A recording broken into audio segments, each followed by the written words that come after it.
I'm going to begin this lesson with a blank document. I'm going to come over here and pick up my rectangle tool.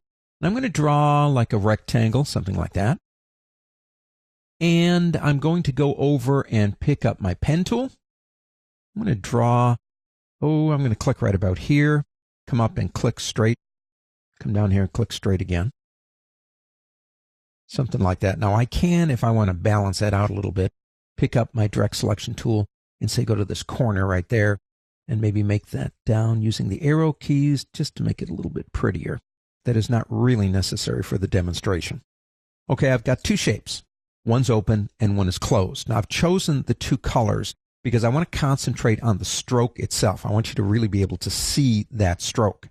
Now if we come over here and pick up our direct selection tool and then select one of the objects, notice those symbols. They're called a corner widget that appear at each one of the anchor points.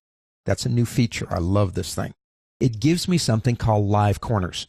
Now what live corners means is I get to do it visually. Now we have things like rounded rectangles, but they're about numbers. A radius of 15 or 20, and you do that and you go, well, that's not exactly what I wanted. This allows us to change things on a visual basis, live corners. So if I come up to one of these, now don't forget I do have right now all 4 of the anchor points selected. So I pick up any one of these corner widgets and drag in and do that. Now I can do the same thing over here on this one. These are open, so I can't. And do the same thing here. Now I'll be honest with you, if that's all it did, that would be kind of fun, but it does more than that. Let's come back over here, click in the middle, and let's go ahead and pull these back out. Just like that. We'll do the same thing over here. We could press undo. But if you don't like what you see 10 days later, you can come back and change it. I'm going to come over here and click on the upper left-hand corner anchor with my direct selection tool and hold the shift key down and click on the lower right. So in other words, you don't have to do all 4. You can do 1, 2, 3, doesn't matter. But if I come in here again and do this, we have again a completely different type of shape. Now I'm going to say this again. If that's all it did, that would be pretty neat, but that is not anywhere near all that this does. If I come back over to this one and I start pulling it down again, just like that. So I've got a rounded top to this. Double click on that widget or click the corners button up here. Watch what happens. It opens up the corners dialog box, and as you can see, we have more than one kind of corner here.